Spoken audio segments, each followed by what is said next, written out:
This is Marlene with Miami Ghost Chronicles, and I want to welcome you to another episode of Stories of the Supernatural.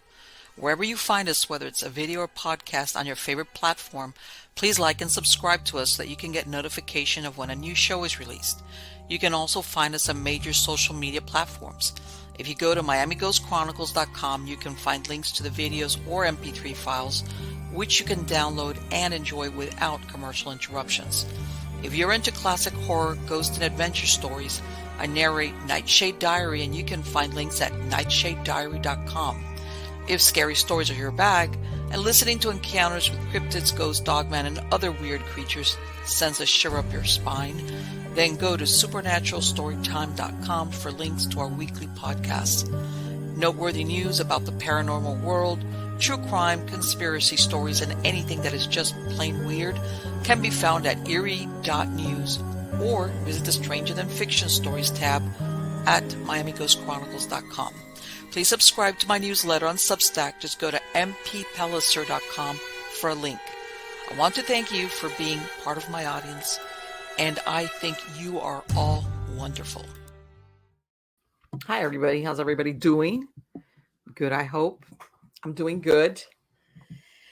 Feeling even though we are technically in spring here in northern Florida, we're getting summer weather. It's in the 80s, which is good, until, a few weeks from now. And I'm like, all right, it's too hot. But yeah, it's nice. And we've got a lot of stuff coming up. I did a big planting of potatoes, and they're coming up really quick. And all our fruit trees are doing really good. So I'm happy about that, because of course, whenever we had our temperatures drop below freezing, I had to run out there and cover these plants up, the trees up, because I got trees out there. So anyway, let me get on to the good part. And the good part has to do with who the guest is for tonight. And her name is Lindsey Scharmyn. Now, she is the creator and host of Rogue Ways. She serves others through sharing analog, electric, concentric wisdom via exploration of conspiracy, culture, consciousness, spirituality, magic, questions, exploration, freedom, liberty, and community. She thinks critically and skeptically about literally everything, following the manifold paths toward deeper wisdom and understanding in this crazy journey of life. She's the author of Sine Curve of Eons and the Key of Transformational Healing. Help me welcome her. How are you doing today, Lindsey? Hi, Marlene. I'm great. Thanks for having me here tonight. Absolutely. It is my pleasure.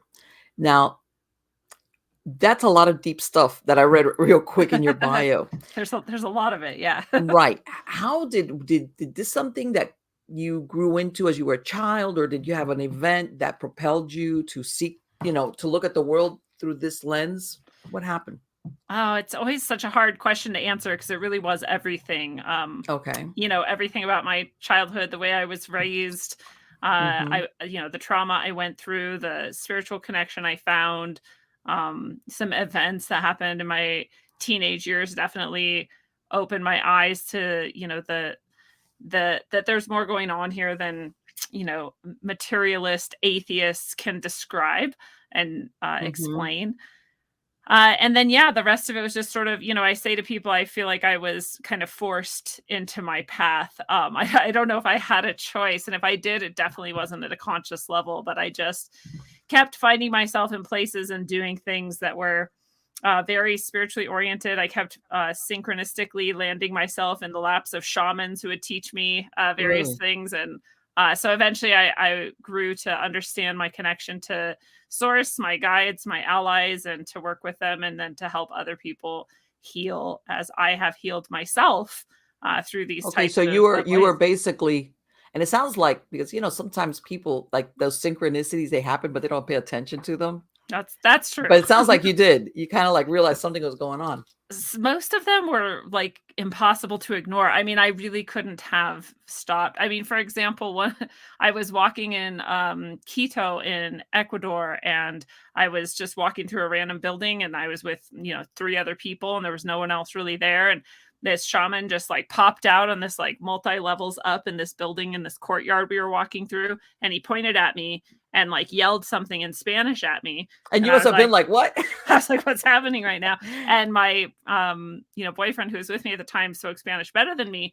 And he was like, oh, he wants you to come up there. And I was like, why would I go up to some yelling man that I've never, and he's like, no, he says he's a healer and he needs to heal you. And I was like, oh, well, this is a scam, but I can imagine. You must have been like, oh, I'm not going to fall for that. I'm not going to fall for this.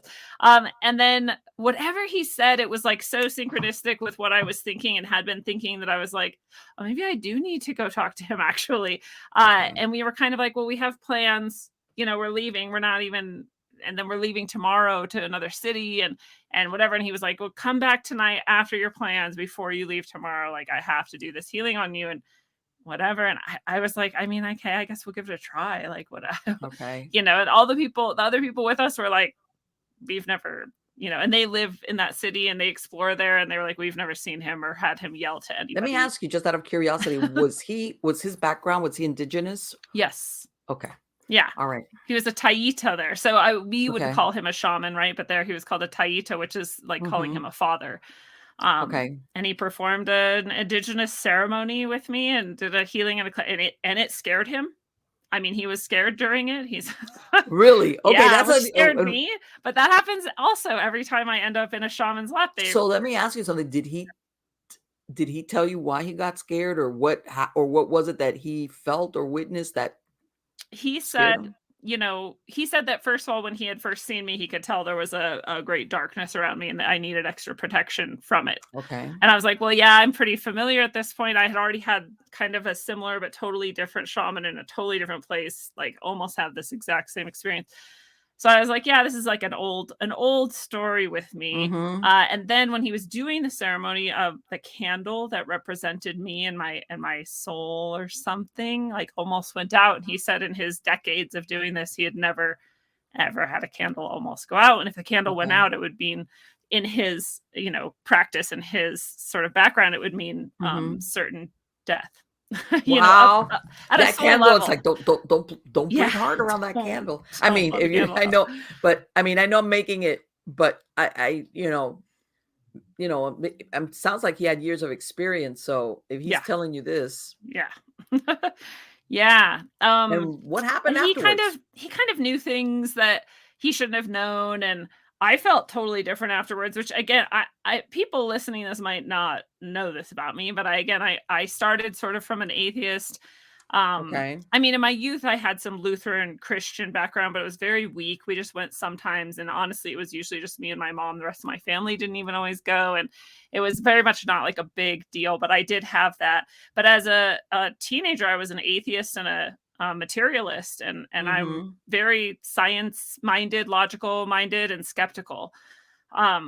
And I've kept that even now as I am now, what I would call a shamanic healer. I'm still one of the most skeptical people. And I start from a place of saying, no, this is most likely not supernatural or magical. Which, it's by the probably way, got an explanation. I think it's better to be that way because you have a higher standard. That doesn't mean you don't believe. No, but it just takes me evidence to get there. Yeah, of course. And let's face it. Sometimes there's people that are frauds. Let's call it by what it is. So, and I would say probably most of them are. I would say most people who claim to be healers are not. I would say that most people who claim to be deeply spiritual are not, and that they're in it for some other reason. So I think it's a good money. Yeah, exactly. Or influence or control. Yeah, something along those lines. Yeah. Exactly. So not altruistic. How's that? I was skeptical of this man for sure, but when he started also then knowing things that he couldn't have known, and and the way I felt completely different and just lighter and protected afterwards and safer, like it was very different. And that's what I was going to ask you afterwards. How did you feel? Very light, very good. I had amazing dreams that night, and it was very intense. So another thing that when I was leaving his office, he asked me, my boyfriend is translating all of this, which I'm sure was just a trip for him. But the Taita asked me, what are you going to do or something? And I was telling him, oh, tomorrow we're going to go to the real equator. And it's different from what the settlers, the Spaniards, the European influences said was the equator. Okay. The indigenous people there had their equator. They already knew it was the equator. They called it the middle of the earth, el media de mundo. And we were going to go to that equator. There's still to this day, you know, a big tourist thing over at the white people's right, at the right? so-called equator, right? But you could go to the real equator with and we were going to go to that. So I was like, this is, and he started laughing. I mean, he laughed so hard, like it was the Really? funniest It's like, joke I'd ever okay. told. And he said, okay, I see your problem. He said, you still think you get to choose. And I got like chills, and I was like, what does that even mean? Like, that sounds ominous. And I was like, whatever, you know. And then we left, and I still in my head, I was like, I don't know if that mattered or if that guy was a real, I feel different, but you can do that to yourself when you have these Right, yeah. expectations, whatever. So the next day we we went to go to the equator, and we were going to the equator, and it's this bus and another bus and another bus. And we finally get far out of Quito. We're towards the equator, and we get off at the right spot.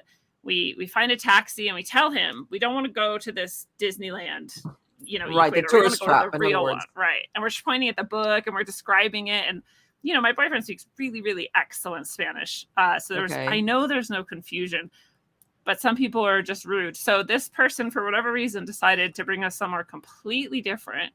It was still a kind of cool place. It was some ruins, and it was old, it was ancient, you know, it was neat, but it was not the right place. And by the time he dropped us off there and left, and we figured out that we were not actually at the equator, we were pretty upset, and then realized no one was around, and there was no way to get another cab. No one goes out to where we're at. You're kidding. So we had to like walk all this way back and finally get close enough to get another cab. And by the time we had done that, if we didn't get back and get the bus back to Quito, we wouldn't make it home that night. So we didn't ever make it to the equator. And I heard him in my head laughing, going, you still think you get to choose? And I was like, did he know this? So that was weirder. Then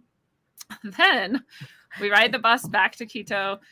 We're getting in, and I realize we're going a completely different way than when we left. And I have this like excellent ability to map everything. I just see the world in directions and maps. I'm never lost. I always understand how to get wherever. So even though I don't know the street names or exactly where we are, I understand, like, we've never been where we are right now, and I don't even know what part of the city we're in. And my map is like breaking down because we're not coming back in the way we left.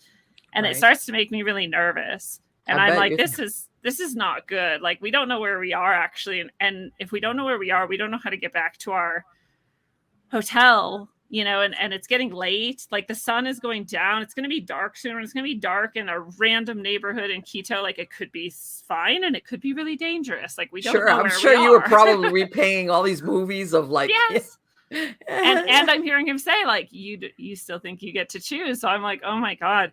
So I'm starting to kind of freak out and get nervous. And finally, as I'm trying to just figure out, like, what do we do? What's the best thing to do in this situation? It's going to get dark. And I look across like the skyline, and I see the spire of this specific church that we had walked by the day before. And I was like, I know that spire. If we get off right now, we can walk to it. And then I know how to get home from there. Like, we're in the right spot. Yes. So I got really excited. We jumped off the bus. We're running towards that spire. I'm realizing, okay, cool. We go this way. And now we're like almost home. And we get to this really big main street. It's like 2 blocks off from where our hotel was, our hostel, I should say. And up this street, all of a sudden, I realize like something's happening. And then I realize there's way more people than normal. Then I realize there's helicopters. Then I start seeing these flags come up over this hill in the road, and that there's no cars on the road. And I'm like, what is happening right now? And then and they're like rainbow flags are waving, and all these people in helicopters. I'm like, oh, there's some kind of like massive protest going on right now.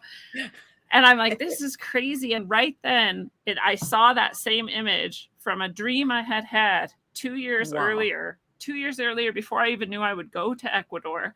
And in the dream, I was in some South American country, and I had been on a bus and been pretty nervous and scared. And I had jumped off the bus and just ran in a certain direction. And I ran into a huge mass of people, and they had rainbow flags in the dream. And so I was like, oh my God, this is the dream. And what came after that in the dream is that I had run to a little turn, and I turned up a little alleyway, and there was a white church, and the white church had a fountain in front of it. And I had never seen this fountain before, but since I'm remembering this dream, I remember the fountain from the dream, and I was like, what if it's real? And so I start running. I'm like, come with me. I have to find this dream church.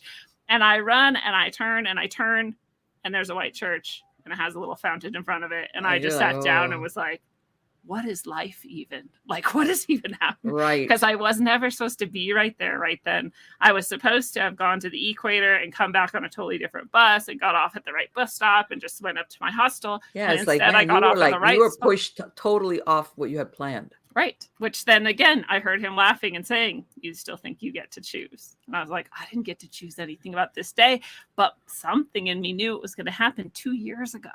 Exactly. Right. I was basically there was told. no way that she knew on that day, and of course that it would ever happen. It could have been just a dream. In that dream, I had no connection. At the time I had it, I was like, well, that was a really weird dream.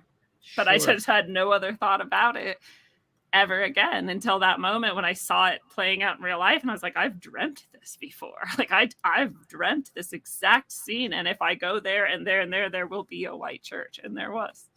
So what happened? You were able to make it back to your hostel? We made it back to the hostel. Everything's fine. We went on with the trip and yeah, here I am. But it was just, that was one of the many things that kind of may seem meaningless to some people. But to me, It was like definitely meant to show me, A, that my soul has a plan for me. And B, that I don't get to consciously choose anything about it, actually, even though I think I'm doing that. That's not what's happening. And C, that even if I do try to choose and try to push and try to force, the universe will find ways to get me back where I'm supposed to be. Yeah. Right. I was like, I'm supposed to go to the equator. I'm supposed to do this. The universe was like, actually, you're just supposed to be standing here around sunset. Just so that you saw that what you dreamt 2 years ago was precognitive in a way. It's like, that's an incredible story. It was a crazy trip. What happened when you came back? What did this stuff just keep percolating in your head? Like, okay. And I know what you're talking about. Like, you try to be analytical about it. Like, am I trying to delude myself, or really was what took place? Right. What happened when you got back? I was, again, one of those things where I couldn't deny. I mean, something what people would call metaphysical or spiritual or profound is happening here. Normal, logical, linear time-space reality cannot explain it. But these things had been happening to me my whole life. So this is just one more, sprinkle on top of the pile that helped me get to the place where I just really at some point cannot stop. I can't deny anymore. That I'm called to do something of a spiritual nature with my That's abilities. what I was going to ask you. Yeah. All of this, what did you think it was leading you towards or pushing you towards that? I kind of know. I had been told. So one of the previous shamans that I also accidentally ended up being taught by and healed by, she basically told me, she was like, well, you're a seer, you're a visionary. She's like, you can receive messages from, angels and beings and people on the other side. And she's like, but you're also a healer. Okay. And I was kind of like, I think she's just making this stuff up to make me feel cool. She's trying to make me feel good. Yeah. But it's funny because my whole life I had also had experiences of doing exactly those things. And other people receiving from me and telling me, oh my God, it's like you're my angel right now, or it's like you just healed me, or it's like this and this. And I was always like, oh, people are so nice, I just didn't really take it as anything else than what anybody could probably do if they wanted to, or if they were just like noticed the truth of their souls, or or just like in touch with themselves. But after all of these types of experiences and all these shamans and all of these teachers just sort of plopping into my life, it was like, no, this is actually who I am and what I am. And this isn't everybody. I'll say it is everybody. Anybody out there could become anything they want. Psychic, visionary, healer, seer, anything. Anyone can do it. This is a human aspect. It's not like, I'm chosen or special or different. Sure. Right. But not everyone wants to. And for some people, there's a lot of things they'd have to do to get there. But everyone can do it. So that's true too, but not everyone is doing it. Not everyone has the propensity to it. And not everyone has the sort of, I'd say, allies and guides that are sort of gathered around me and help me through all of these things. So everyone has some allies people and are guides. meant to do things. Yeah. Even though everybody might have the ability, some people are meant that's their path, in other words. That's what it feels like to me. I can't deny it anymore. Like I said, that I was sort of meant for this. But I don't think it's that like some council of beings were like, we choose Lindsey. I think my soul was like, okay, well, this is the life. We're going to do it like this. you're going to be this person. And this is what it's going to be like. So yeah, I've just more and more, the more I've accepted that, the more I have, claimed it and proclaimed it and said, yes, this is true. The more gifts sort of flow to me and through me. And that's been pretty amazing. So how did you go when, let's say you come back and you're here and you're like thinking, okay, hint, hint, I've caught on. This is what happened. Did you get like, how they say, when the student is ready, the teacher will appear? Yes. Was that what happened with you? That had been happening all along. I mean, that's what all those shamans were. Every time I was ready for the next step, there would be just this perfect, it was almost always a shaman. Sometimes it was more like a spiritual teacher or just like a scholar or something. But yeah, I'd always have teachers. I still do always have the perfect teacher. Okay. They're always changing. I know for some people they find like the teacher, and that's right. And I guess master. That's what I was wondering. Did you find that one person that said, okay, no. Okay, so you were like the right person would come along at a certain point. The right person has always just come along, and I've never been seeking any of them, period. Okay. At no level of my being have I been like, I would like a teacher now. They just appear. But it is always true that when they appear, it is at the perfect time for me to sort of start shifting or sort of shedding some old, doubts or aspects of self or trauma or things that were in the way of me really like proclaiming and stepping into my power. And, I couldn't have designed it better if I tried. But a lot of, the truth is that a lot of what I've learned or what I practice or the types of healings that I provide for people hasn't come from any humans. It has just come from my guidance and my allies and the messages I receive and the guidance I receive from whatever you want to call those types of beings. So people ask me, who taught you? And I'm like, there's not really a good answer to this question. There's no person who taught me most of this. At what point did you, I see that you're a shaman. At what point did you realize or feel that I'm ready to be the shaman instead of being on the other side of that equation? Yeah, that's a great question. It was actually only maybe 4 years ago or so. Maybe 5 years ago at the most. And actually it coincided with a huge shift in my life where I suddenly, seemingly to other people, but to me, like it took forever to get to this point. But to other people, it seemed sudden. I just left my entire career behind. I sold my house. I sold my car. Yes. Yeah, that's so funny. I've heard of this, but people that it's that drastic. Yes, it is. I didn't even know how cliche it was, and then the more I tell the story, people are like, "Oh, you got to that point." I'm like, "Oh, that's like a point that you get to." But I just knew I could not. I was a teacher, of course. This is like the teachers and nurses and a lot of these helping professions. Like a lot of us are actually like spiritual healers, and we're just trying to do something that makes money and sort of fits with what we actually know we're supposed to be doing. Right. So I had been teaching for 14 years. I'm a master teacher. I'm a board certified teacher. I love teaching. I love students. I love kids.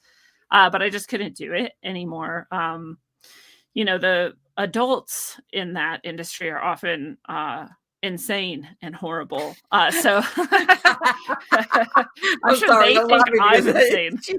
Yeah, she's not going to soften it. No. Okay. Right. I'm sure they think I'm insane. They showed me very clearly that they thought I was insane when I said that I was going to leave teaching and I was going to drive around the continent in a van. They looked at me like I was crazy. One woman asked me, "Do you mean like a homeless person?" And I'm like, I mean, I guess if you think that like traveling the country in a van is homeless, then yes, like a homeless person, I guess. Right. So, so I left teaching and I couldn't do it anymore. Not like that, at least. I'd love to start my own school someday, but that's a whole other story. And I sold my house and I sold my car so that I didn't have any monthly payments. And I reduced all of the things in my life. I got rid of everything that wasn't just essential to me. And even some of the stuff I kept, I'm like, I don't know if I even needed that, but I pared it down to a few boxes. And I had all the stuff I needed in my van and I just went driving around the continent. So I did most of the Western United States, and I did most of Western Canada, and I actually planned to do Eastern Canada, Eastern United States, but I fell in love in the middle, and I landed in Colorado here in the middle of the continent. And so in the middle of the trip, in the middle of the continent, I found my soulmate, and here I am 5 years later. So, I think that all had to happen for me to really say, well, what am I going to do instead? I had this whole vision of creating this company or doing this stuff, and I knew I wanted it to be with healing, and I knew I wanted to teach if I could still, and this and that, and all this stuff, but I didn't really expect it to just be full blown, healing and spiritual services and teaching in the way that it has become. And I feel really, really blessed that is what has happened. Right. And it's like you said, I had plans to do the East Coast. That saying, life got in the way. No, it's like your destiny gets in the way. It's like, no, we're going to stop right here in the middle. See, it was that same thing. You still think you get to choose. Exactly. I don't actually get to choose. And when people come to you, when let's say that they come to you as for spiritual healing, is it based on spiritual problems, emotional trauma, like you said, let's say from the past that now they're adults and they might still be having the effects? How do you work the shaman part when somebody comes to you for help? Yeah, this is what's so fascinating about the way it's developed for me, is I think it's very different from what anybody else is doing, just like everything I've ever done always has been. I've been doing tarot since I was a teenager, and when people get a reading from me, they're like, that is not like any reading I've ever had. I'm like, I've never done another type of, I've never seen other people even do tarot, so I wouldn't even know. Right. I'm just doing this, and it happens to be very different. And the healing I do is similar. When people come to me, they have all sorts of things. They have health issues, they have, mental issues, they have emotional issues, they have trauma issues, they have spiritual things happening and going on, spiritual questions, spiritual problems, family problems, relationship problems. Like, there's nothing that I haven't helped people with. And I do it at whatever level they're comfortable with. So I have all these different services people can choose from, and all these different ways that they can then engage with what I offer. But just like my whole life, I was actually doing this with people without really meaning to or knowing it. No matter what level of service you receive from me, you're sort of always getting, I just tell people the blessing is always coming through just because we're connected and intending to heal. Right. And it's just happening. So there's some things that are way higher and more direct level blessings and healings. And there's things that are, more like coaching and talking. But even then the blessing is coming through because I've set the space up and set the intention up and done the work ahead of time to make it that way. And I imagine it also has to do with the way the person is willing to receive it. Yes. Because it's 100% true. Not everybody, I don't know. You know how they say your reality is your perception? Some people, I'm sure that, and I'm sure you're aware, sometimes trauma can express itself physically or spiritually. Oh, yeah. Oh, yeah. And they might think it's one thing, but it's really rooted in something else. That's very, very common. It's almost everything is like that, right? That someone comes to me for one thing, but what we actually need to work on is a little bit different. A lot of times people come to me and they think they have demonic attachment or interference, and they don't. It's actually their own psyche and their own, trauma that is sort of getting in the way. And sometimes they do, but it's just, it can be very different. And I also have, I have short little healings I do with people. And then, like I said, I have these big, massive, longer healings that I do with people. And sometimes the short little healings are like giant. Like, it blows me away. I'm like, how did you get all of that through? Because I don't get to choose. Again, I've learned this lesson well. Like, I don't get to choose. But some people just come, and their soul and their willingness and their openness is just so ready that it just happens. And I've had people had miraculous healings physically from these short little, all kinds of things. And then I've had people who have done like the big, huge, the whole long healing and gotten still a lot, but not as much. And I can tell it's because they weren't really trusting. They don't really know. They're very like, so we can do a lot, but we can't do as much as we can if you're just like, throw me on the crucible, like I'm done. Right. It's like, I want the help, but then when I'm trying to help you, you're pulling back and holding back. So it's okay. You want the help, but not, And and you know what? I don't know if you've run across this, that sometimes people might come complaining of whatever the thing is, but there's almost a part of them that identifies with what that problem is. Yeah. So it's almost, they don't want to let it go. It's like, Oh, especially if it's been with them for a while, whatever it is. yeah. That's a So it's almost big like, one. oh, you're going to tear away my identity. And it's like, no, you think it is, because maybe it's, this feeling or this thought process has been with you for so long that you think it's you. Yeah. That's like half the work, Mhm. because it's a habit for so many Yes, people, right? yes. How many years have you been waking up scared or in pain Mhm. or whatever the thing is, right? And so now you're saying, well, I'm so sick of this. I want to heal. But you have all this elasticity issue, Yes, right? That is like, for it sure. doesn't want to shift. And so Mhm. you have to find the ways to really like reprogram yourself and train yourself into Yes. something else. So that is part of what I do too. And I love that, actually, because as difficult as that is, as hard as that is, as much as we both Mhm. see just how crustified and you're just like stuck in this thing, there's actually some simple and powerful ways to shift that stuff out. And it can be gone pretty quickly, actually. Right. Right. Yeah, Right? sometimes people think that a complicated problem has to have a complicated solution. Yeah. That's not always the case. On the contrary. Yeah. And to them, it's like, this is a really big problem. Yes. Whatever it is, because of course, when things happen to you, it's a real big thing. And when somebody comes along and offers a solution that's very simple, you're like, nah, can't be Nah. that easy. Yeah. Well, What do you mean? I had this woman come a little while ago, and she wasn't even coming for this specific problem. She was all this Right. other stuff she wanted to talk about and deal with. And but she had something with her hands, and her fingers were like stuck, and it was an arthritis type of thing, and they were just stuck in Okay. like an unnatural position. She couldn't use them. And as we were kind of looking at and dealing with the other stuff, I started noticing the spirit was just going to those fingers, and I started massaging my own fingers on my own hand. And I just told her, there's Mhm. energy flowing to your hands. I think I saw that you have like some sort of issue there, and I just want you to know that you're receiving a blessing for that right now. And we kept talking, and she's like, oh, well, that's old. It's not going anywhere. So even as we were doing this, she had that mindset come up, like there's Sure. nothing that can shift this. But as we were talking, as the blessing continued, she's like, it feels warm. And I'm like, yeah, that's the blessing. It can do anything. Like, just let it Mhm. do whatever it does. Don't be attached to it. Just let it work while we're Right. doing this other stuff. And at the end, she lifted her hand up and her fingers were straight. And she said, how did Wow. you do that? And I said, you did that. You let Yes. yourself do that by allowing this energy to come in and releasing the belief that nothing could shift that. And Sure. just in that, and if you just keep doing that, that's going to stay that way. And you know what? Sometimes, believe it or not, and I don't know if you've run across this, where people will go to a medical doctor, and I'm not putting down medicine, no, whatever. Right. But let's say if a doctor, let's say you get, like you said, stiff fingers or whatever, swollen, and some doctor tells you, that's the first stages of arthritis, and it's might get better, but not really. In other words, they're kind of telling you, feeding this thing into your head that it might get worse as time goes by, and you buy into it. So all of a sudden, it's like a self-fulfilling prophecy, and your mind really is the one that's creating it based on that you believe this professional or this expert told you this. And then, like what you said, it's really what you believe. It's not because you believe them, and this is a product of, whatever that symptom is. I don't know if have you run across that where people believe some medical diagnosis, like, that's it, I'm resigned that this is me.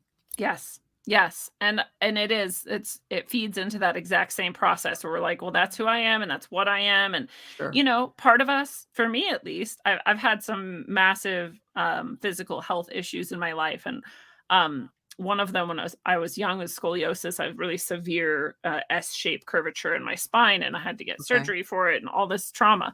And so, part of me, and I laugh at it now, but part of me was like, yes, now people are going to have to be nice to me. They're going to have to Right. do things for Yes. me. They're going to have to listen to me when I'm upset. Like, Sure. Of I was course. a teenager, but like that same Yes. mentality can be going on for any of us at any point, because most of us have never received what we deserve. Most of us have never Yeah. gotten enough of what we need, which is just love Sure. and attention and Sure. right? Honest, And just this is presence. like, it's like a secondary gain, like Yep. you said, because at first blush, you think, who would want that? Right. But you don't realize that it's like you were thinking, okay, if I got to deal with this, I got to get something out of this somehow. Like what you were saying as a I can get out of teenager. anything now. I can go, oh, my back hurts. I can't do that. Sorry. Like, yeah. and It's at the like, same time, it actually was horrible and really yeah, painful and awful. But like, there's this part of us, and a lot of us have this part of us that we're kind of cashing in the victim coins, sure, right? We're like, oops, sure. there's I'm going to take this little bit over here. And it's sad. And really, that's another, we're all working on giving ourselves enough love, enough attention, enough presence, because we have been starved of that in this society. Sure. We don't have a lot of connected, really healthy, presence with one another. It's not very common in our culture here. Sure, right. And it's almost like, the person that doesn't always get food all the time. So when they get it, they stuff themselves because you just never know when you're going to get it again. So I better I'm going to be a glutton about this. Like what you just described, which is if it's always around, if you know you always want to use the food example, if you always know you have food available, yes, you tend to be okay with I can eat now and I can eat later, and that's okay because I know the food is there. It's not going away. And then the problem, I think, comes along when that feeling or that whatever becomes you identify with it. Yes.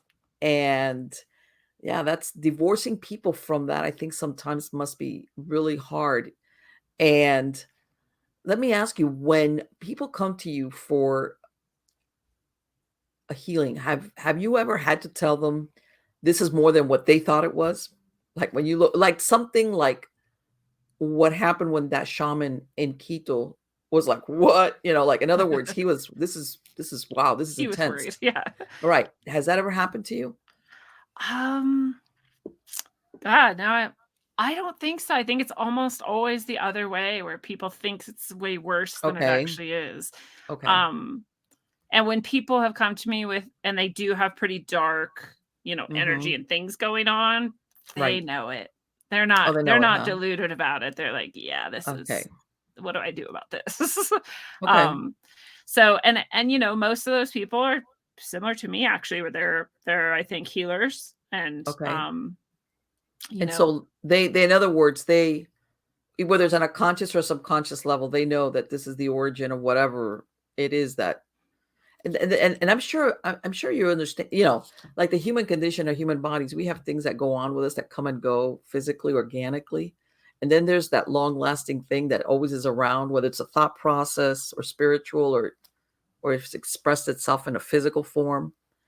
Have you ever come across anybody that's come to you and when I'm going to say read them, I don't know what the process is, but you find something that whatever's happening with them, it's karmic. In other words, I'm sorry, but this is your karma based on whatever. Have you ever come across that? Yeah. And there's still a lot we can do, but yes, there's a lot less we can do with karma. Yeah. Right. Which is okay, and people, I think, have a really hard time accepting that and understanding that sometimes, which is fine. And that's going to lead them on other journeys and other pathways. And, I think that's great. I have that. You have that. We all have these things that it actually has to be gone straight through the center of it. There's no undoing this or releasing this. So I also always just tell people, I never am going to guarantee you anything. I'm not going to guarantee you that we heal a certain thing. I'm not going to guarantee you that you get a certain message. Nothing. All I'm going to guarantee you, I should say, is that we're going to spend this time doing healing. And whatever happens during that time, that can be healed, I guess. At this point, it's like something that we healed as in, or get better, because I think, sometimes when we have certain challenges, how's that? It's something that I'm sorry, but you're going to, like you said, you have to go through it, work it out, deal with it. And nobody can come as a shaman or somebody else can come and just do the heavy lifting for you. Yeah. And a lot of people do want that, but it's interesting, the tools that we can give people like that can shift your karmic balance so quickly. And part of that has to do with your own conception and understanding of what's happening and your role in it, right? And most of the time it involves you taking responsibility Oh, I for was going to say yourself. responsibility, Yeah. responsibility. Yeah. Right. And that's hard for most of us to do, Right. Like especially. you didn't do it before, but now the only Yeah. way you're going to get out from under it is to deal with it. Right. And accept it and say, yeah, I did that. So, you know, I and some of it comes from other lifetimes, obviously. Sure. If whether people subscribe to that or not, I've experienced it. So for me, it's like fact. And we don't need to agree on it. But anyways, Right. some of it comes from that, and you can't go back and change that, right? So some people feel really slight. They're like, why is this happening to me? I can't go back to that life and change anything I did. I Right. don't even know for sure if that's really Right. how things are. But it's like, well, yes, but you can understand that Sure. that having done that, if that happened, that you do have this balance then, and you can understand that anything negative happening to you, you've done before to someone else. Right. And you can it just starts to shift things for you. And you start to say like, oh, okay, well then I don't want to hurt people ever again. As much as possible, I'm going to try to Right. always be the best me and do the right thing so that I don't cause this back onto myself over and over again. Exactly. But you can also start just having that understanding and that forgiveness for yourself and forgiveness for those people, asking forgiveness from the souls that you've hurt in those lifetimes. And I've Right. seen miraculous shifts in karma from doing just that, just saying, yep, Yes. I did that. I'm so sorry I did that. I genuinely am asking Right. forgiveness for this. And I forgive anyone who's ever done this to me. Mhm. 100%, all lifetimes, all places. I Right. forgive you. I release that. And your karma will then release too. And I'm not saying it's always just that quick, but I've seen it be that quick. And it has to do with the level of honesty and genuine feeling that you have in it. You're not trying to just like, oh, okay, if I say these things, it'll go away. Right. You're like, no, you actually like feel it and engage Of with course. it. And it's like, it's heartfelt, and you can, like if somebody's listening to you, you can say it, but if you really don't feel it or regret it or whatever, it's like, okay, you can sit there and talk and talk and talk and nothing's going to happen. Have you ever come across anybody with your shamanic work where basically they're either influenced or acting out on a vow that they took in a previous life? Yes. Yeah, I see that a lot too. There's actually some of the demonic Yes. attachments will be because of vows, not Mm-hmm. just like way back, Yes. like Yes. Yes. way back. Way back. And Yes. and some people don't believe that you can undo a vow. And Mm-hmm. so there's that to get past with some people, I guess. Like you have to believe in your own ability to be completely and truly free, free Mm-hmm. will and completely empowered in that. And that sometimes has to happen first, but you can rescind any vow. You can revoke any Well, you know vow. what? I think that in our modern society, we always see vows as in legality. Like if unless it's written on a piece of paper, legally, and then of course you go through legal means to undo it. A vow as in spoken or whatever is like, what? True. So I changed my mind, whatever. Mm-hmm. And that's not always the case. No, it has longer lasting repercussions than we might think sometimes. But if you do go into your own soul level of being and you sit deeply in Mm-hmm. that place and you say and you take back that vow and you rescind that vow and Yes. you replace it with something else Mm-hmm. of the light, Yeah, of course. then that can be undone. So I've guided people through that many times too. And Okay. I honestly think it's just a good practice for any of us if we want to just go and sit deeply inside, meditate, however people might enjoy that. I have free classes on my Thinkific, rogueways.thinkific.com.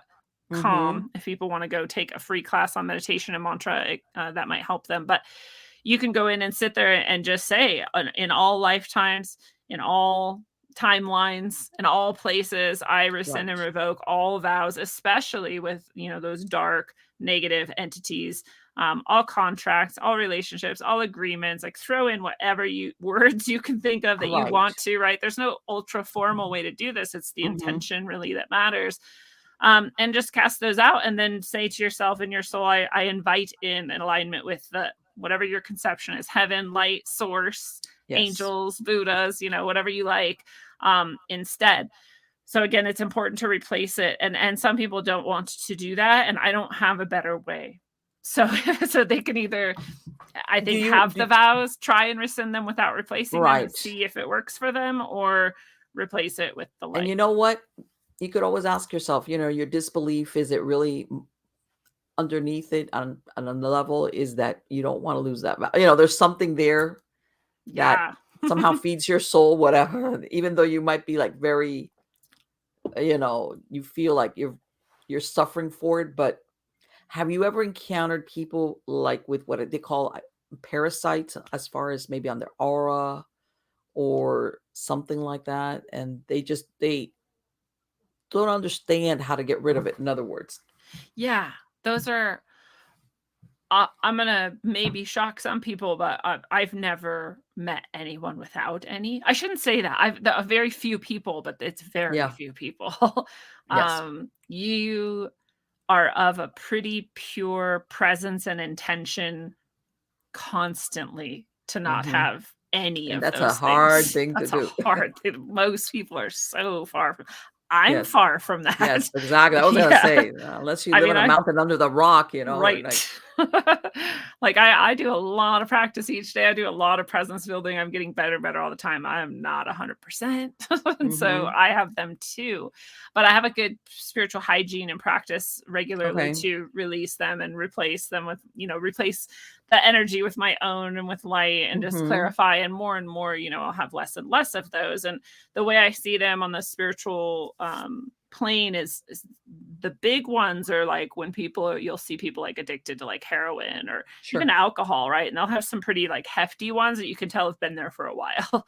Okay. Abusive people suffering from abuse. A lot of these things that we see as mental illness or things that we Of see as course. social Yeah. degradation, these are often have parasitic entities attached to them. But there's like these little guys, I just kind of feel like they're like gnats or something, and they're just kind of Mhm. around everyone, and they're just kind of like sucking off of the stuff you just shoot off Right. energetically all the time because you're not really paying that much attention. Sure, sure. And Yeah. do you ever do anything with clearing, whether it's parasites or anything, let's say where a person lives, or is it just strictly on their body or their aura? I'll do house clearings. Okay. Yeah, and I just it's hard because it's with people and with places. Mhm. The real thing is teaching them how to keep it up, right? Yes. Just like even that hand healing we were talking about, like we Mhm. got to keep it Mhm. going, right?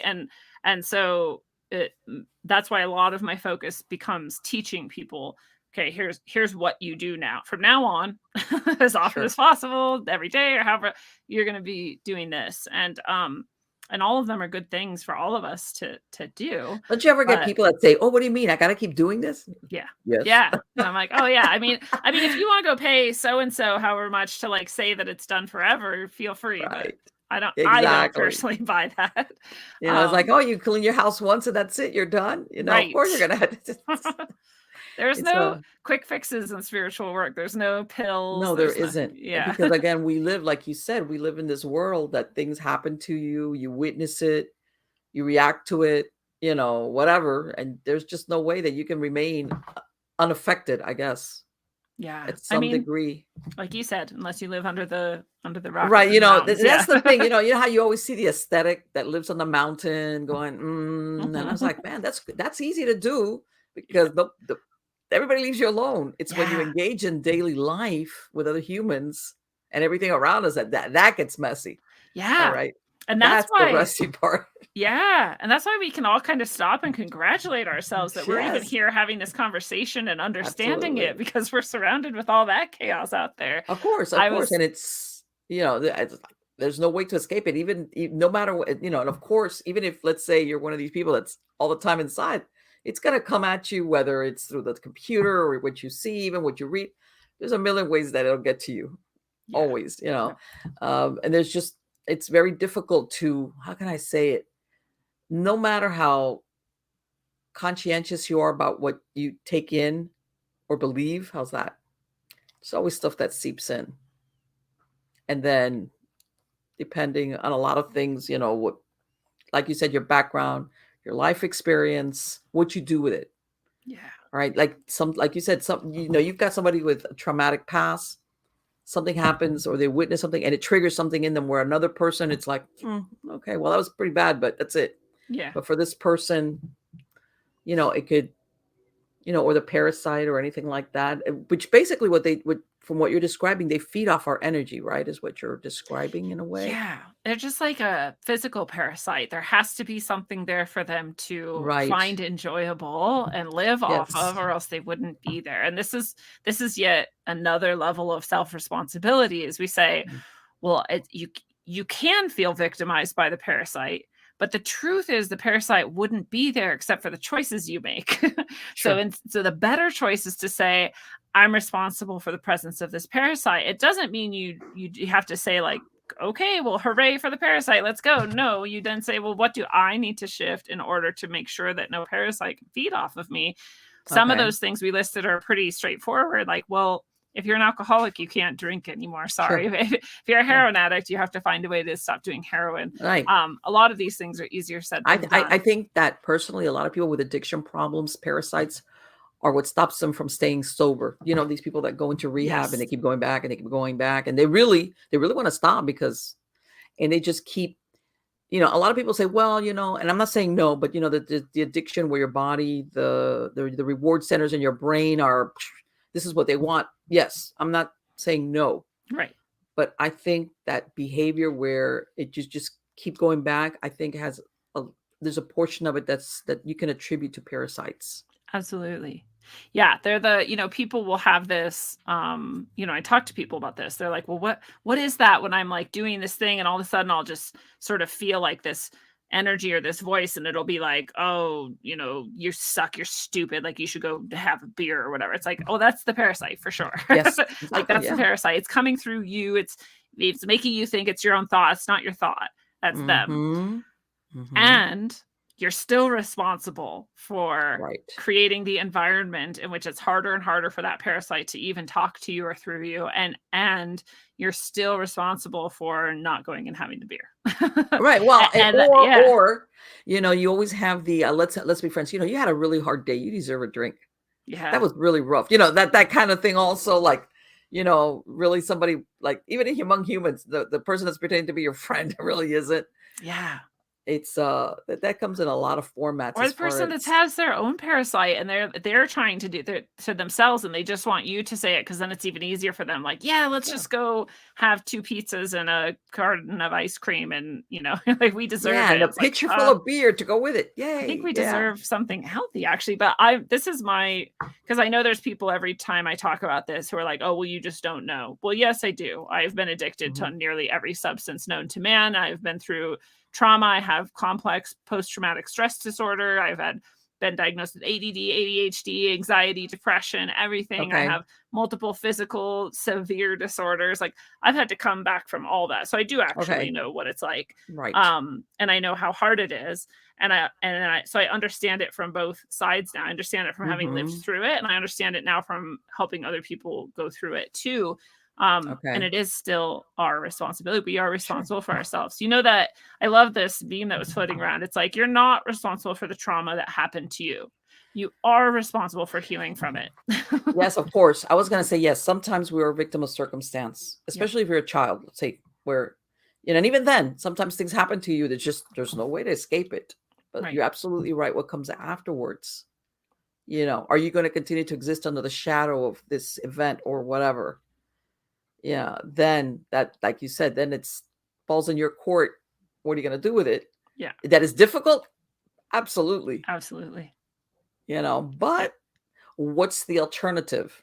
Live in this, whatever it's created in your life. Yeah. Like you said, this half-life of just degradation and like never quite really feeling good. And we can thrive. We can feel fantastic and amazing. I remember this point in my life that I hit at some point and all my friends, my longtime friends were like, it's really cool. Like you smile now. And I was like, oh my God, I didn't smile before. Wow. Like, and they're like, oh, you like laugh sometimes. And I'm like, isn't that incredible? When you hear that, didn't you be like, what do you mean I'm not smiling? You mean I wasn't smiling? I wasn't smiling for years. I didn't even know it. And now I'm like this person, and people imagine that I've never suffered, and I'm like, well, good. I'm glad I make it look easy. That's awesome.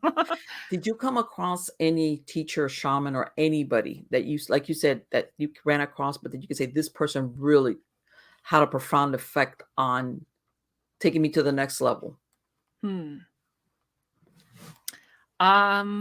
Yeah, that's hard to say. I mean, that shaman I just described for sure. I know when I was very young, when I was a teenager, I read Conversations with God. That really shifted me. I was in a pretty weird space, and that really helped me get back out of that weird space and back onto what I think was a more productive path. So maybe that sort of counts, but sure. Yeah, it's hard for me to say because it will just, again, often be very synchronistic. Like someone will say something, I'll hear a podcast, and that's pretty cool. But then like a book by a totally different person will fall into my lap and it's the exact same topic. And, so I'm kind of like learning from everything all at once, and it just kind of congeals into, the understanding I was meant to have at that time. And so it's hard for me to sort of like list specific people. Sure. And you know what? And it's really funny because really the methodology can differ, but the results are very common. Yes. I had a person that I knew that she was doing missionary work down in South America. I can't remember what country she was in, Colombia, one of these countries in that area. She says she lives here in the United States, but she would go visit down there. And she says that they brought this older lady that she says that she was she was bent over, like her back was so bad that she was bent over. But she was old, but not that old. She was like in her 50s. And she says she starts to talk to her. And this woman basically starts telling her, which it's really weird, but sometimes you say more to a stranger than you'll do, how she had been sexually abused as a child for a long time. Yeah. All right. And, besides the natural stuff. And she says, well, we started to pray over her for this. She says, that lady, she goes, and I talked to other people who said that for years, she had little by little kept curving over and over and over. She said, like, by the end of it, she started straightening up. And everybody, she says, all the people there, like that knew her from this village or whatever, were like, what? They couldn't believe it because everybody thought at that point that it was a medical thing. You're getting older and you're slumped over and your back and whatever. And when they came to address it because of that trauma that she had as a child, which was systemic, it wasn't like which is bad enough if it was a one-time thing, but it was something systemic, that it was almost like that release, taking that away from her body is what had been doing that. In other words, I guess a lifetime of trying to live with it or deal with it had kind of made her bowed her down. Our emotional, mental, spiritual state, we underestimate it so much in both directions. We both don't understand how much it can harm us if we store it in there, don't let it release. And we also underestimate how much miraculous healing we can receive, by letting things go or moving, transforming that energy. Right. But I believe too that my spine became that curvy S shape because of all the energy I stuffed down inside of me from all the trauma I had experienced as a child. And right. It wasn't sexual, but it was torture at the hands of a dentist alongside a really unstable house situation with a father who was alcoholic who then died. Okay. So lots of trauma throughout my childhood. Sure. Okay. It was insane. And I just sort of like stuffed it in. I didn't feel like anyone understood me. I didn't feel like I was going to get anything I needed. And so I just kept it inside, and my spine just started turning into an S. And I really believe that that's what it is. I mean, there's no doctor who's going to say that. There's no doctor who's going to agree with that. But, we see things over and over again. Did you know that the people who suffer from autoimmune, which I also have a late stage severe autoimmune disease, people who suffer from autoimmune almost always grew up in a household with a narcissist or an abuser. They're just kind of the same things, but right. So you had this household, almost all of those people develop autoimmune. Well, doesn't that tell you something? Of course, there's environmental things going on. Of course, there's parasites, physical and otherwise. Of course, there's other things, but actually there's this one thing at the root, which is that you were taught to feel like you weren't good enough and that you should maybe hate yourself and that yourself is bad or broken. And what's autoimmune? It's yourself attacking yourself. Right. Right. It's exactly. Yeah. Your immunities fall by the wayside. And then of course, you get like things that basically, cascade one event into the other when you do have an autoimmune response, whichever way it manifests in your body. I've heard also that a lot of it is that, and again, it's really funny because let's say exactly like what you said, you could have siblings in that same environment, and then one is more thin-skinned, which is the one that develops the autoimmune problems. Okay, because it's just the way that they feel, perceive that those events. I'm not saying the other sibling is not affected, right? But they never have those certain problems, autoimmune stuff, like the other one. Because they externalized it. Right. Exactly. Yes. And you have introverts usually fall into that. So the extroverts. Well, yeah. And people think I'm an extrovert for some reason because I have a show and I talk to people and I'm like, no, I struggled to get here. Actually, I would rather not talk to anyone ever.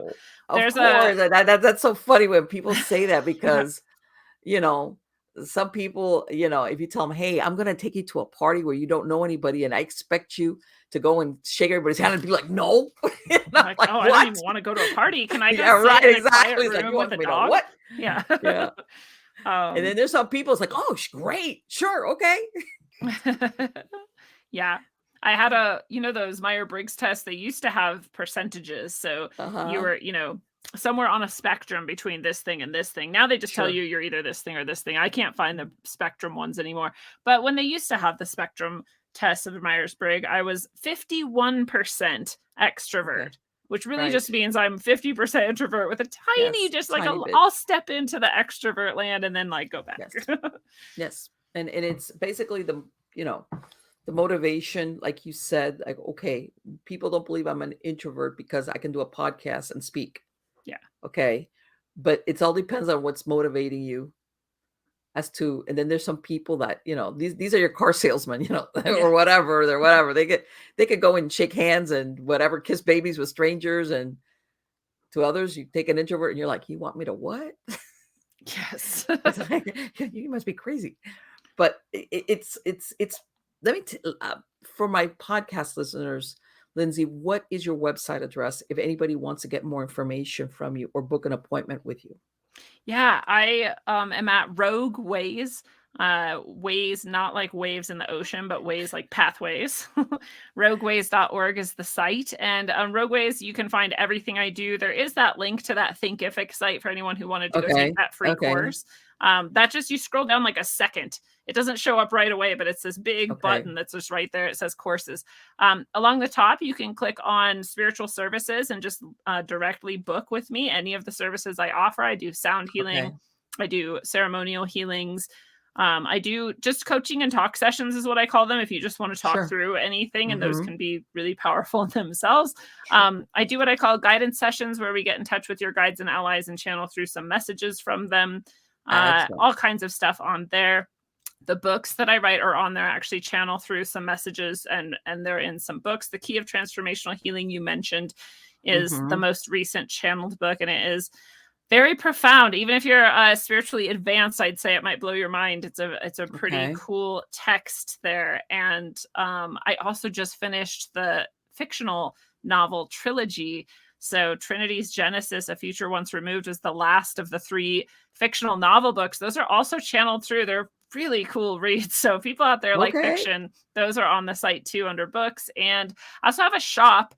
And if this is coming out before Sunday, March 26th, I have an event, One Day of Brightness, and it is a spiritual healing in and of itself. It's a super fun day, and we also get to learn a lot from Chinese practitioner, herbalist, Laurel Erica, the magical word weaver, and more. So it's going to be a fantastic Do you have, day. let me ask you something, for somebody that couldn't, do you periodically have workshops or what?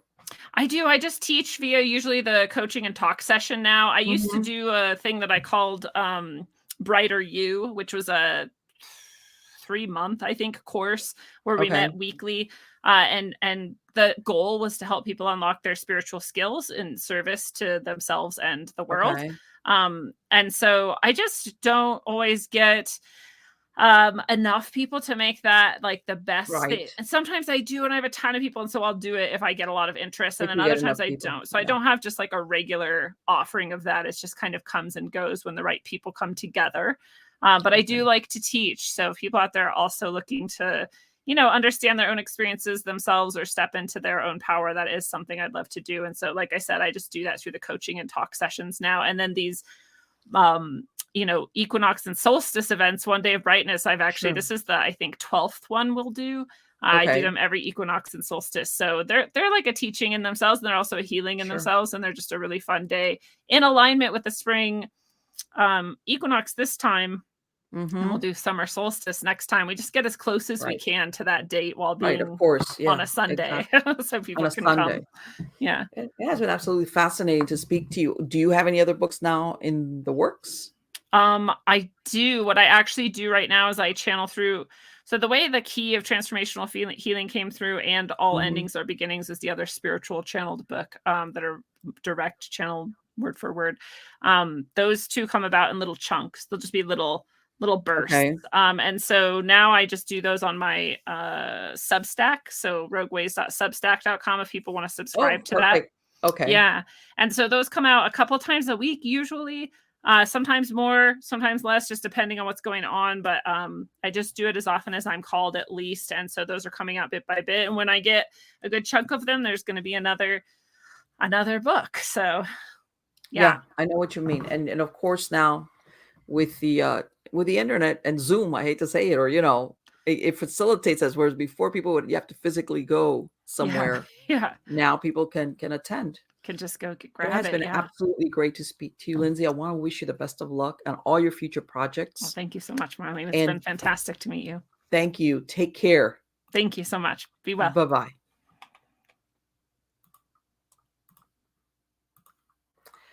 Yeah. You know what?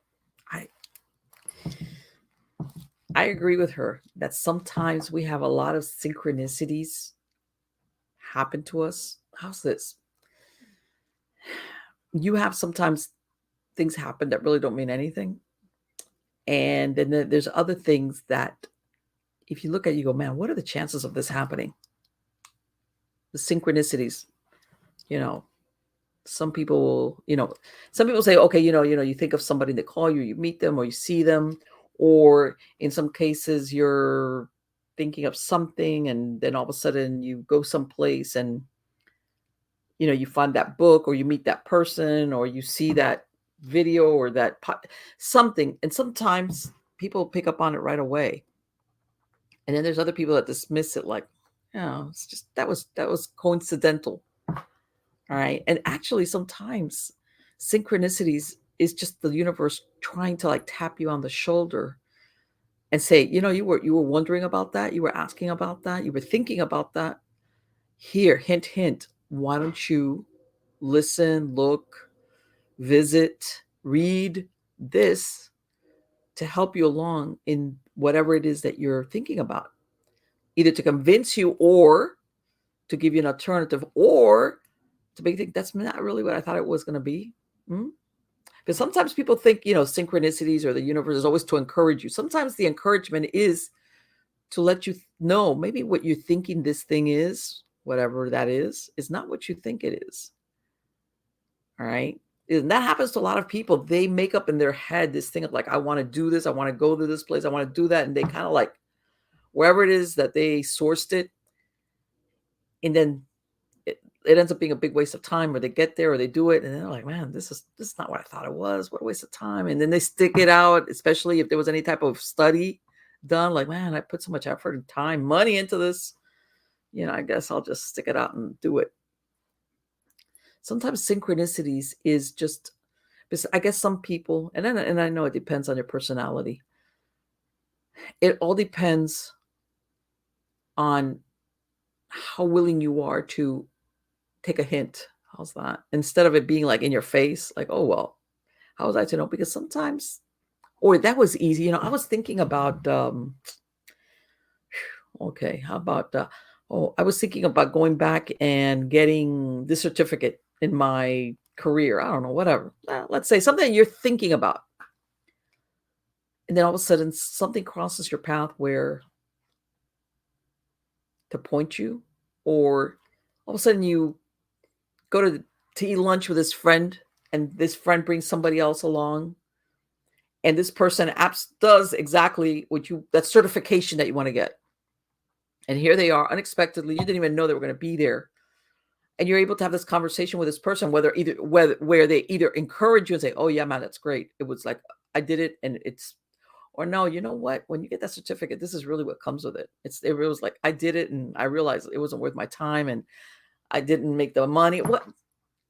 And some people can say, well, but yeah, that's the way synchronicities work. Or, and sometimes it takes, and sometimes you have to also, I want to say, step back and let the universe deliver it in a certain way, instead of saying, well, if I'm that synchronicity, I want to get it this way. It's like, sometimes things come to you in just the way that you least expect it. And now I'm going to say the flip side of it. One time, this was many, many years ago, I was listening. Oh my God, what's her name? Shoot. Okay. Marlene. And I know her name because, I hate when this happens. She wrote back in the mid 2000s. She wrote a book about archetypes, the rescuer, Marlene. I can't believe you can't remember her name. Okay. Anyway. And one time I was listening to a podcast and she's talking about the same subject, synchronicities, why should we pay attention to them, et cetera, et cetera. But then the other flip side of it that she said was, she said, one time, I had somebody say, I broke my leg. What does that mean? She told the lady, nothing. In other words, there's things that happen to us that are not synchronistic or tied to any meaningful debate or meaningful, like, hey, the universe is trying to tell you something. No, you just broke your leg. It happens. There's no further spiritual meaning behind that event. It's just that it's a human condition. It happens to people. Not everything has this happen to you because you're meant to go to Everest and climb to the summit. Which, by the way, I just found out that a bunch of people have died up there a lot. As a matter of fact, they call it, I think, the graveyard in the sky or something. But let me go back to this topic. So, and then, or, and I agree with her, and then you have, this other school of thought where they'll say that there's like an organic, there's like a tie-in between our bodies and what we want. And let me give you an example. That same thing with a broken leg. Maybe we don't need it to get so drastic. But sometimes they say, let's say you receive an injury to the foot or the leg. All right. And sometimes that comes about as in somebody that wants to go forward. Let's say they want to go forward in their career, or they want to take a course, or whatever.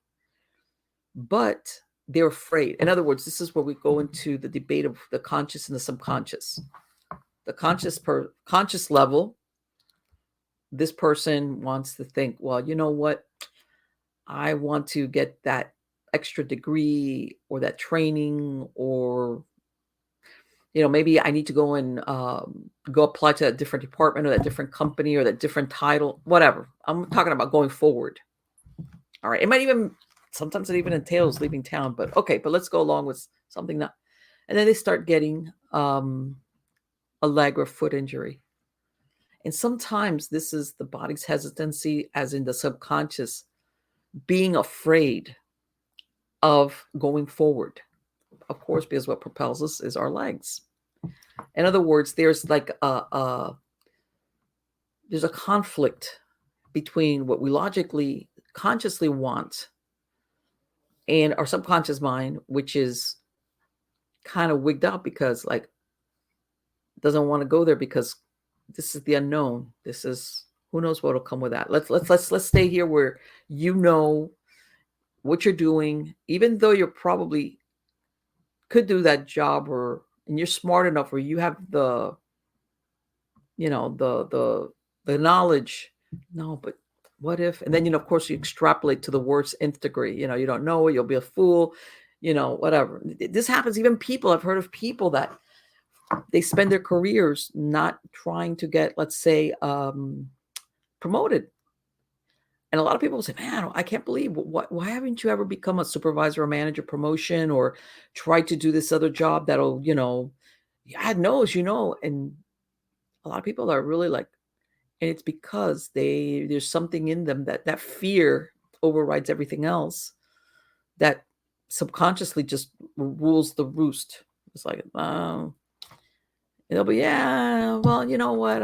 It's okay. I don't really want that. And inside, there's a part of them that's saying, yeah, you could do that. And then right on the heels of it, they'll think of all the bad things that could happen if they decided to do that. But I'm saying sometimes you'll see things like that actually manifest in certain injuries. Okay. Sometimes same thing with the arms, legs. I mean, I could do as far as when there's that conflict with the conscious and the subconscious mind, how you see it in certain things that happen to your body. Because again, and like I said, I ran across this a lot of times with my hypnosis work, where people in general are very, very, let me underline this, very resistant to change. I don't care how convinced they are on a logical level, on a conscious level of, I want to change this, I want to do this, or not stop doing it, whatever. And they're convinced I'm going to do it. And then things go awry a lot of different ways. And it's all because that subconscious part of their mind wants to keep them in what's known. And it takes a lot. It's almost like, and I've said it, I don't know, I'm sure people, even when they were in school or the first day you go to a new job, you're uncomfortable. You don't know anybody. Nobody knows you. You might be walking around the building and you're like, man, I could get lost in here. The boss, I don't know. And it's a very, very uncomfortable feeling. And some people run from that feeling like, I'll get out. And then, a couple of months go by, you come back and you're good. You're good. Hey, I know where I'm going. I know what I'm doing. It's like, it's okay. And that feeling is gone. All right. And a lot of people fear that scenario, that feeling that it causes them at all costs.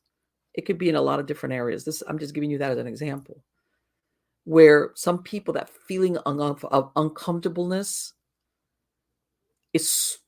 they're so avoidant of it that's when the subconscious mind like gives them all the reasons, plays out all the worst case scenarios. Basically they sabotage, for lack of a better word, their own best intentions. And it takes a lot to keep going back and saying, I want to, yeah, okay. I feel uncomfortable. Same thing, people go to the gym and they're thinking everybody's staring at them. Oh, man, okay, but I want to go. And it's uncomfortable. It makes you feel bad. And you're like, man, do I really want to go this? And that's when you see people come up with 1,000,001 reasons why, not to go. That's the way subconscious works. And then there's something a little bit different, which is what Lindsey was talking about, like the parasitic attachments, where, sometimes it's not your willpower that's the only thing there, or lack of willpower. How's that?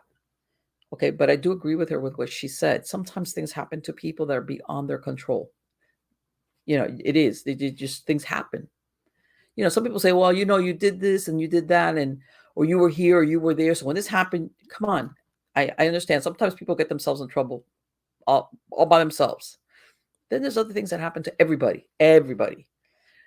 Whether you want to call it wrong place, wrong time, just circumstances, karma, whatever you like, which stuff happens to you.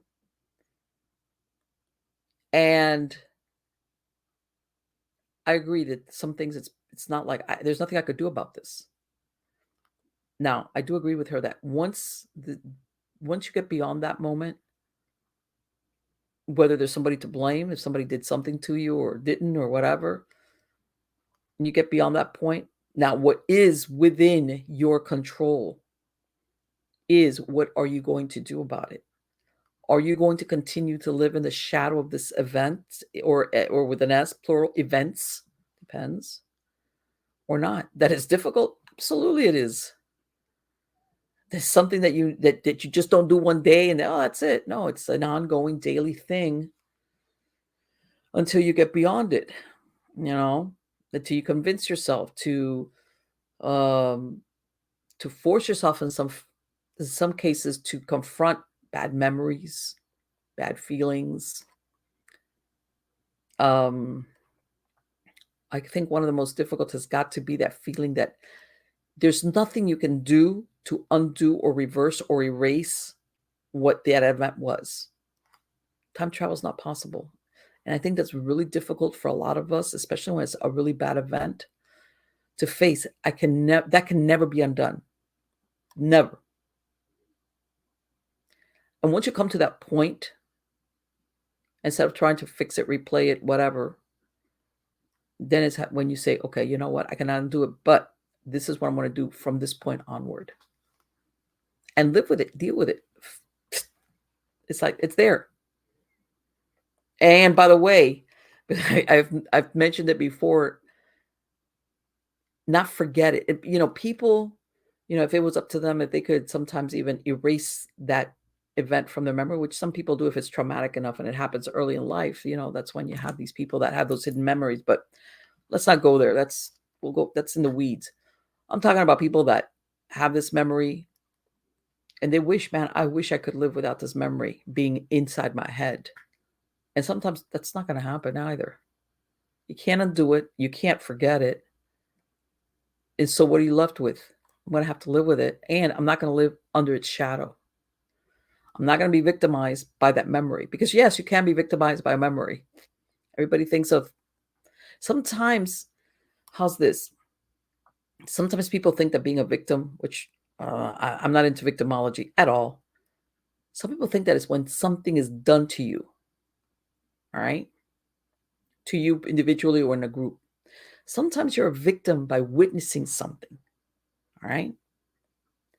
How is that? Because you see it, you witness it, it does something to your psyche because it's there. You see it. I can't unsee it, especially if it was something really bad. And God forbid it was more than once. So in other words, even though you weren't the target, or there was no physical aggression or whatever, the trauma's there. You witnessed it. You were witness. Like I said, and sometimes it depends on the individual person. Some people are more affected than others. But then, and like I said, and sometimes it's beyond your control. You couldn't like go like this, like I Dream of Jeannie, and poof yourself out of there. Okay, then later on, you're like, okay, so is this going to be my story? Am I forever going to be victimized by that event, whatever it was? All right, that I don't want to, that I'm not, doesn't mean I'm saying it never happened. No, I know it did.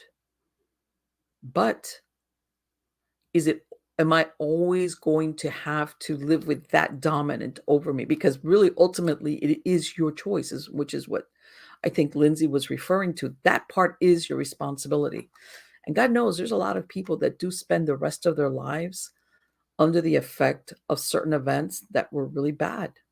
And by the way, when I said that thing about your perception is your reality, you could be really, really badly affected by something, whatever it was, that some other person, you're like, man, what is the big deal? What? You're scarred because of that? And it happens. But again, and some people want to like, oh, what do you mean? And they're like trying to convince this other person, how horrific or how bad or how deep or what. It's like, stop. Whatever. If this for you was something that curled up in here and you cannot get rid of it, you can't outrun it, out-medicate it, whatever.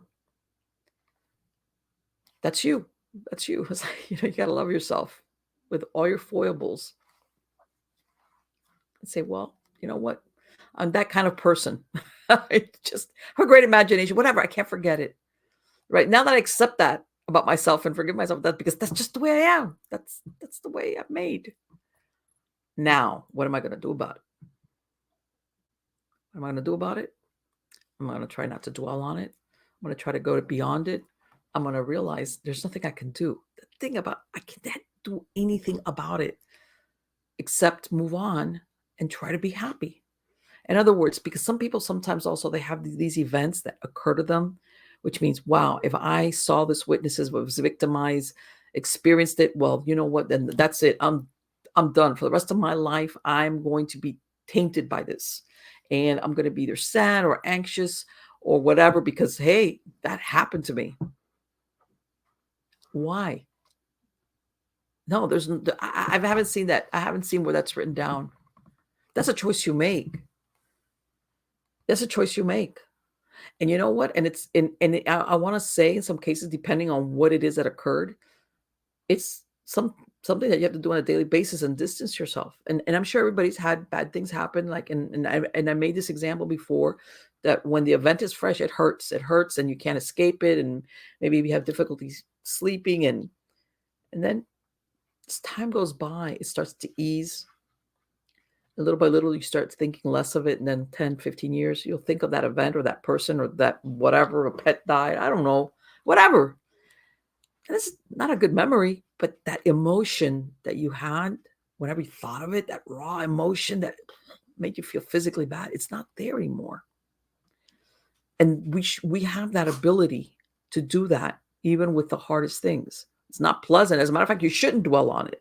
And then that's another thing. Sometimes people think, oh, if I don't dwell on it or I don't think it or I relive it or I re-examine it or I witness it, like testify, I'm dishonoring that event. Why? That's like, oh, let me suffer for the sake of suffering? What? No. None of that. None of that. You know what? If you really want to honor yourself, you say, I got to get beyond this. I'm going to try to live the best life I can, the way I am, with my foibles. But I am not about to sacrifice my sanity, my well-being, spiritual, physical, emotional, mental, on the altar of whatever this was. I'm not. I refuse to. And yeah, there's going to be days that it's going to be like, wow, this is really tough. Or I'll see something that, I'm going to use that word. I hate this word, but I get triggered. In other words, almost like a PTSD moment, like, God, that I saw that movie or I witnessed something and man, it brought that memory. It's going to happen. And then you know what you do. You grit your teeth and you go, okay, but that's not me anymore. That happened a long time ago. And I know I'm going to be really like I made my peace with it. I've made my peace with it. And off you go. Okay. Anyway, guys, I hope you like this show. I think, a link to Lindsey's website will be on the credits of the show. And I've got a lot of great guests coming on. All right. So I hope you come back every week and join me. Don't forget to sign up for my Substack newsletter. You can go to mppellicer.com, myghostchronicles.com. And of course, like always, you can find links to videos. You can find links to the podcasts, all of them. All of my podcasts, whether it's Stories of the Supernatural, Nightshade Diary, or Supernatural Storytime, I have links there that you can listen on the browser or download the MP3 file without commercial interruption. Let me underline that, without commercial interruption, because I have a lot of people, sometimes they'll listen, on different podcasts and, you get these commercial interruptions and it's always at the wrong time. So if you want to go that route, I have all the shows from the very beginning, from number one. And that's another thing. On the newsletter, I always include links to some of the older shows, also the podcasts, some of my articles, things like that. And again, I list giveaways if I have new books coming out, and I'm going to give some out for free on Amazon. Anything like that nature, I'm going to announce it on the newsletter. So again, please come back every week. We have a lot of interesting and fantastic inquiries to delve into. Till next time, take care.